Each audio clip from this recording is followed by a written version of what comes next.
Hello everyone. पीछे वाले video में हमने देखा प्रॉपर्टीज ऑफ चार्ज। प्रॉपर्टीज हमारे पास टू टाइप्स की थी कि अगर चार्ज को ऐड करना है तो हम कैसे करेंगे, जो सिंपल मैथ वाले फॉर्मूले से, क्योंकि चार्ज है वो स्केलर क्वांटिटी है। और अगला था कंजर्वेशन ऑफ चार्जेस। ये प्रॉपर्टी थी कि किसी भी आइसोलेटेड सिस्टम में टोटल चार्ज है वो कंजर्व होता है, कॉन्स्टेंट होता है। ठीक है, अब अगला जो नेक्स्ट पॉइंट है हमारे पास वो है comparison of charge and mass, यानी चार्ज और मास में दोनों के बीच में जो डिफरेंस है वो बताना है। तो चार्ज और मास में जो फर्स्ट डिफरेंस बनता है हमारे पास वो बनता है कि चार्ज है वो पॉजिटिव भी हो सकता है और नेगेटिव भी हो सकता है, बट जो मास है वो ऑलवेज पॉजिटिव होगा। मास कभी नेगेटिव पॉसिबल ही नहीं है, यानी मास नेगेटिव नहीं होगा। सेकेंड जो डिफरेंस हमारे पास वो है चार्ज है वो वेलोसिटी पे, यानी किसी भी बॉडी की वेलोसिटी पे डिपेंड ही नहीं करता है। मास है वो वेलोसिटी पे डिपेंड करता है, यानी अगर हमारे पास मास का जो फॉर्मूला है m = m0 अपॉन √1 - v²/c², यानी मास है वो वेलोसिटी पे डिपेंड करता है। वेलोसिटी के साथ मास इंक्रीज होता है, बट चार्ज है वो ऑब्जेक्ट की किसी भी बॉडी की वेलोसिटी के ऊपर डिपेंड नहीं करता है। थर्ड हमारे पास जो डिफरेंस है दोनों के बीच में वो है कि किसी भी आइसोलेटेड सिस्टम में यानी चार्ज है वो हमेशा कंजर्व होता है, कांस्टेंट होता है, बट जो मास है वो कांस्टेंट नहीं होता है, क्योंकि मास एनर्जी में चेंज हो सकता है और एनर्जी मास में चेंज हो सकता है। यानी मास है वो कंजर्व नहीं होता है बल्कि चार्ज कंजर्व होता है।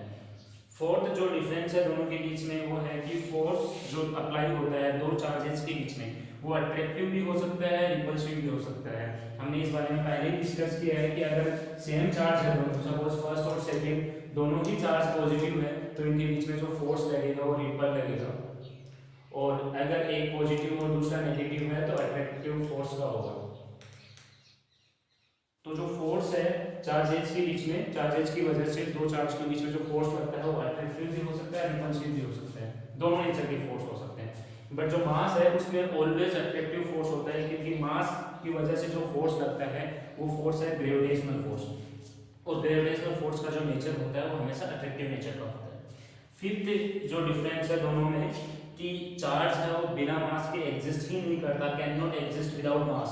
कि अगर मास है तो चार्ज होगा, अगर सपोज हम एक इलेक्ट्रॉन की बात करें तो उसके पास भी तो मास होता है, तो चार्ज है वो बिना मास के एग्जिस्ट नहीं करता, बट जो मास है वो बिना चार्ज के एग्जिस्ट कर सकता है। कि अगर किसी के पास मास है और उसके पास चार्ज नहीं है, पॉसिबल है कि मास हो सकता है बिना चार्ज के, बट चार्ज नहीं हो सकता बिना मास के। ये बेसिक मेन डिफरेंस है। उसके बाद में नेक्स्ट डिफरेंस है कि जो चार्ज की यूनिट है वो कूलाम होती है, जो हमने पहले ही डिस्कस की है। चार्ज की यूनिट कूलाम है, ये एक स्केलर क्वांटिटी है। मास की यूनिट केजी होती है, किलोग्राम होती है। ग्राम मान लो मास की यूनिट है, ग्राम है, केजी है, क्विंटल, टन मास की यूनिट होती है, और चार्ज की जो यूनिट है वो कूलाम है।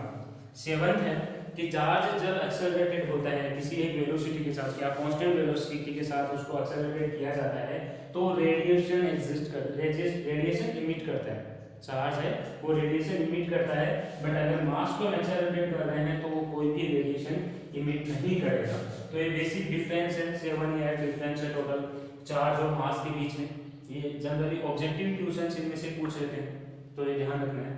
उसके बाद में जो हमारे पास नेक्स्ट पॉइंट है, हम यहाँ पे हमने फोर्स की बात की, अट्रैक्टिव और नेचर रिपल्सिव जो फोर्स है नेचर है फोर्स की बात है। तो दो चार्जेस के बीच में जो फोर्स है उसको फाइंड करने के लिए हमारे पास एक रूल है, लो है कूलाम ने दिया था हमारे पास कूलाम लो। तो कूलाम लो की हम स्टडी करते हैं।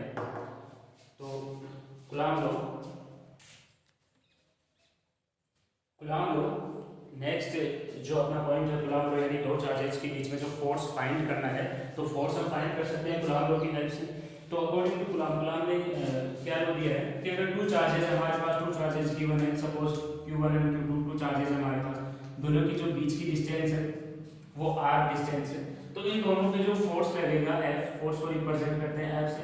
F हमेशा प्रोपोर्शनल होगा the product of two charges, यानी टू चार्जेस का जो मल्टीपल प्रोडक्ट है उसके मल्टीप्लाई करेंगे तो जो प्रोडक्ट आएगा उसके प्रोपोर्शनल। और यहाँ एक चीज का ध्यान रखना है कि साइन पे डिपेंड नहीं करता है, फोर्स है वो साइन पे डिपेंड नहीं करता। यहाँ पे ऐसा नहीं है कि ये पॉजिटिव है नेगेटिव मल्टीप्लाई करके आप कहोगे कि फोर्स नेगेटिव में आ रहा है, फोर्स हमेशा पॉजिटिव में ही आएगा। तो यहाँ पे मॉडुलस लेना है q1 और q2 का, यानी फोर्स और प्रोपोर्शनल है q1 और q2, and force is inversely proportional to distance square, दोनों चार्जेस के बीच की जो डिस्टेंस है यहाँ पे हमने r से रिप्रेजेंट किया तो डिस्टेंस का स्क्वायर के इनवर्सली प्रोपोर्शनल है। आपने लिखेंगे तो force is proportional to q1 q2 upon r square, और जब प्रोपोर्शनल का साइन हटाएंगे तो हमारे पास कांस्टेंट आएगा force equal to k q1 q2 upon r square. के यहाँ पे है फोर्स कांस्टेंट,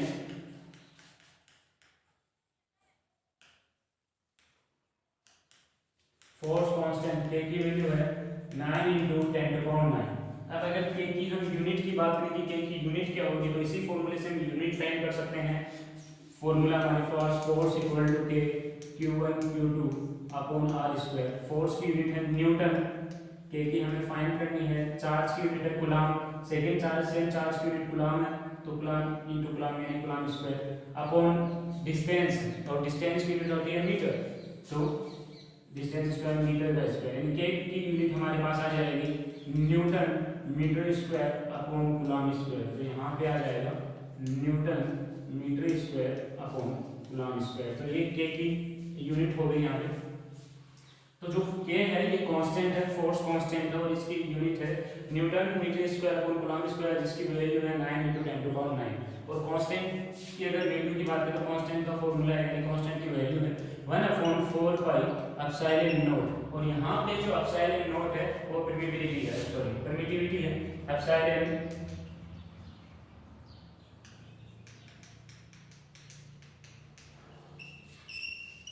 ये परमिटिविटी है फ्री स्पेस की, स्पेस की जो परमिटिविटी है वो है एप्सिलॉन नॉट और फ्री स्पेस की, और इसकी जो वैल्यू है वो हमारे पास है यहाँ पे एप्सिलॉन नॉट इक्वल टू 8.85 × 10⁻⁻12। अगर हम यहाँ से इसकी यूनिट की बात करें कि यूनिट कितनी होगी इसकी परमिटिविटी की, तो यूनिट यहाँ पे हमारे पास इसी सेम फॉर्मूले से निकालेंगे हम, फोर्स वाले फॉर्मूले से, यानी फोर्स इक्वल टू, मैं के की वैल्यू पुट करता हूँ फोर्स के फॉर्मूले में, तो के की वैल्यू आ जाएगी 1/4 pi epsilon naught q1 q2 upon r square. Epsilon nought की वैल्यू निकालो तो एप्सिलॉन नॉट यहाँ पे फोर्स का न्यूटन हो गया, 1/4 पाई की कोई यूनिट नहीं है, 1/एप्सिलॉन नॉट की यूनिट निकालनी है। चार्ज की coulomb square, same coulomb square, sorry coulomb square upon metre square. Force की न्यूटन है, चार्ज की कूलम स्क्वायर और डिस्टेंस की भी मीटर स्क्वायर, यानी यहाँ से अब 1/एप्सिलॉन नॉट किया जाएगी newton metre square upon coulomb square, और एप्सिलॉन नॉट की यूनिट हो जाएगी हमारे पास coulomb square upon newton metre square. तो यहाँ पे coulomb square upon newton metre square, ये एप्सिलॉन नॉट की वैल्यू और यूनिट होगी, यानी एप्सिलॉन नॉट क्या है परमिटिविटी और फ्री स्पेस की परमिटिविटी है, और जिसकी वैल्यू है 8.85 × 10⁻⁻12 coulomb square upon metre square into newton, ये कूलम की यूनिट हो गई।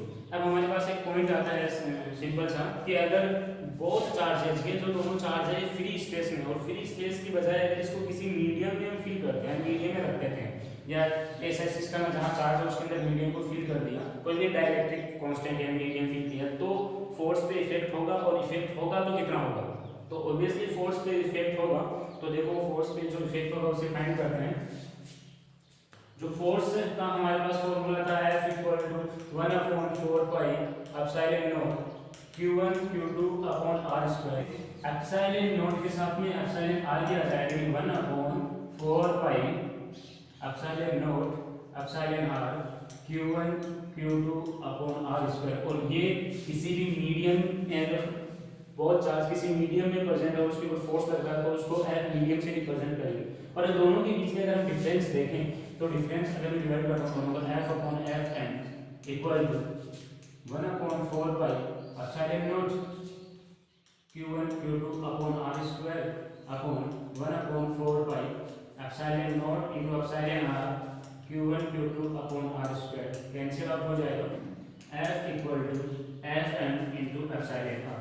एप्सिलॉन r क्या है, एप्सिलॉन r परमिटिविटी है किसी भी मीडियम की, यानी रिलेटिव परमिटिविटी आप इसे बोल सकते हो। Fn मीडियम पे जो फोर्स अप्लाई हो रहा है, और जो F है ये जो अगर कोई भी टू चार्जेज और फ्री स्पेस में है देन वो फोर्स है। तो F equal to F M into epsilon r, ये रिलेशन हो गया फोर्स के बीच में। और एक दो एग्जांपल देख लेते हैं न्यूमेरिकल, हमारे पास एक न्यूमेरिकल है। Calculate the force between proton and electron separated by a distance of 8 × 10⁻14 metre. यानी हमें इलेक्ट्रॉन और प्रोटॉन के बीच का फोर्स फाइंड करने के लिए कहा है, और डिस्टेंस हमारे पास गिवन है 8 × 10⁻14 मीटर। तो सेम हम लोग यूज में लेंगे और फोर्स हमारे पास प्रोटॉन गिवन है और इलेक्ट्रॉन गिवन है। प्रोटॉन और इलेक्ट्रॉन के चार्ज तो सेम ही है, बट ओनली साइन का फर्क है। तो प्रोटॉन के पास चार्ज है 1.6 × 10⁻19 कूलम। सिमिलरली इलेक्ट्रॉन के पास चार्ज है -1.6 × 10⁻19 कूलम। और हमने कहा था कि फोर्स में जब भी फोर्स फाइंड करेंगे तो साइन हम यूज में नहीं लेंगे, मॉडुलस यूज में लेंगे।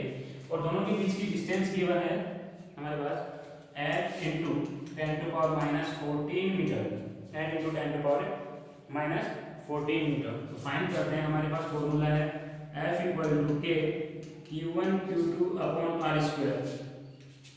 F equal to K, K की वैल्यू हमें पता है 9 × 10⁹ newton metre square upon coulomb square. तो K की वैल्यू हमने पुट की 9 × 10⁹ इंटू Q1 की वैल्यू हमारे पास है 1.6 × 10⁻19 इंटू Q2 की भी सिमिलर वैल्यू है, तो मैं इसको स्क्वायर कर देता हूँ यहाँ पे, अपॉन R की वैल्यू गिवन है हमारे पास 8 × 10⁻14 का स्क्वायर। तो यहाँ से जो हमारे पास फोर्स निकलेगा वो फोर्स है 0.036 न्यूटन। जब हम इसे मल्टीप्लाई करेंगे तो हमारे पास फोर्स फाइंड होगा। फोर्स की जो यूनिट है न्यूटन, वो हम यहाँ पे यूज करेंगे। तो ये एक सिंपल सा एग्जांपल था। अब इसी कूलम लॉ की हेल्प से दोनों चार्जेस के बीच की हम डिस्टेंस भी फाइंड कर सकते हैं, कोई सिंगल चार्ज फाइंड कर सकते हैं। तो इसके 2 या 3 फॉर्मूले, 2 या 3 टाइप्स के फॉर्मूले बनते हैं जो आपको सोल्व करने हैं। अगर कोई डाउट हो तो आप पूछ सकते हो, ठीक है। उसके बाद नेक्स्ट हमारे पास पॉइंट है प्रिंसिपल ऑफ सुपरपोजिशन।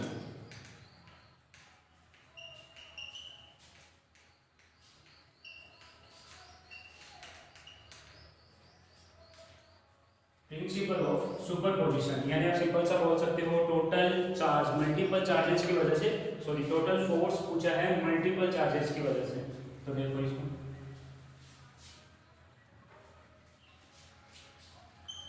आपके पास चार्ज की वजह multiple charges Q1 Q2 Q3 similar Qn, और इनकी जो डिस्टेंस गिवन है ओरिजिन से जो डिस्टेंस है पोजीशन वेक्टर गिवन है वो है R1 R2 R3 Rn। अब हमसे जो पूछा है कि फोर्स कितना लगेगा, एक कोई यहाँ पे कोई एक यूनिट चार्ज है, यूनिट चार्ज को मैं यहाँ पे लिख देता हूँ Q0 से, और जिसकी पोजीशन वेक्टर R0 है, और हमसे पूछा है कि इसे Q0 पे टोटल चार्ज की वजह से जो फोर्स लगेगा वो टोटल फोर्स कितना है। तो यहाँ देखो पहले इसके ऊपर जो फोर्स लगाएगा वो Q1 लगाएगा Q0 के ऊपर F1 फोर्स।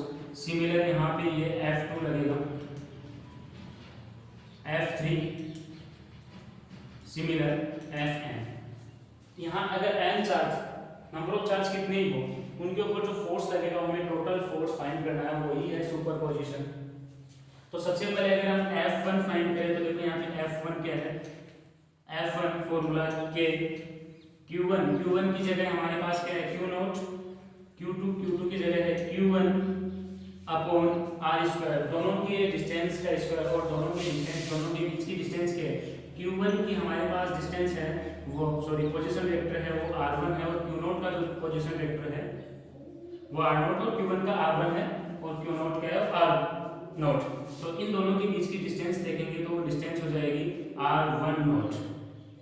ये वेक्टर फॉर्म है, तो यहाँ पे आ जाएगा R10 का स्क्वायर। ये फर्स्ट आ गया F1, और अगर इसकी हम डायरेक्शन देखें तो सेम डायरेक्शन हो जाएगी R10। यहाँ पे ये मैग्नीट्यूड और ये डायरेक्शन है, क्योंकि फोर्स है वेक्टर क्वांटिटी है तो magnitude into direction equal to vector quantity. Similar हम F2 फाइंड कर सकते हैं, F2 के लिए के Q0 Q2 upon R20 square into R20 similar F N, और एफ एन के लिए हो जाएगा k q nought q n upon are N nought का square into are N nought के। अब हमसे टोटल चार्ज पूछा है कि क्यू नोट जो यहाँ पे टेस्ट चार्ज दिया है इस पे टोटल चार्ज कितना होगा, Q1 Q2 Q3 और Qn, नंबर ऑफ n जो चार्जेस है उनकी वजह से टोटल चार्ज कितना होगा। तो सिमिलर हम इनका सम कर देंगे, यानी F total F equal to आ जाएगा F1 plus F2 plus F3 dash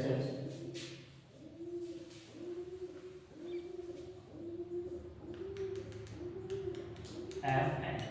value put कर देंगे, F इक्वल टू F1 की हमारे पास वैल्यू गिवन है कि Q naught Q1 upon R1 naught square R1 naught vector plus K Q naught Q2 upon R2 note square R2 note vector. Similar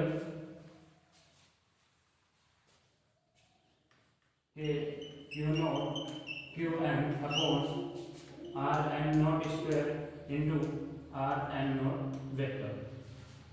जो common आ रहा है उनको कॉमन ले लो, F इक्वल टू के Q नोट यहाँ से कॉमन आ गया, यहाँ से हमारे पास बचा है Q1 अपॉन R1 नोट का स्क्वायर इंटू R1 नोट के plus Q2 upon R2 note square into R2 note vector. Similar Qn upon Rn nought का square into Rn nought vector. Next step में F इक्वल टू के Q nought, सबका sum हो रहा है तो summation लगा देंगे, समेशन I की वैल्यू 1 से लेकर n तक Qi अपॉन Ri नोट का स्क्वायर इंटू Ri नोट के। ये सुपरपोजिशन यानी प्रिंसिपल ऑफ सुपरपोजिशन आ गया कि मल्टीपल चार्जेस की वजह से किसी एक पॉइंट पे किसी एक चार्ज के ऊपर जो फोर्स लग रहा है उसका टोटल फोर्स फाइंड करेंगे। सिमिलर है, कुछ खास नहीं है कि सबका अलग निकाल के उनका सम किया है, जैसे हम जनरली सम करते हैं। हालांकि यहाँ पे फोर्स है वो जो वेक्टर क्वांटिटी है, इसलिए हमने यहाँ पे वेक्टर साइन यूज में किया है और कैप भी यूज में किया है, उसकी डायरेक्शन को शो किया है, डायरेक्शन को रिप्रेजेंट किया है।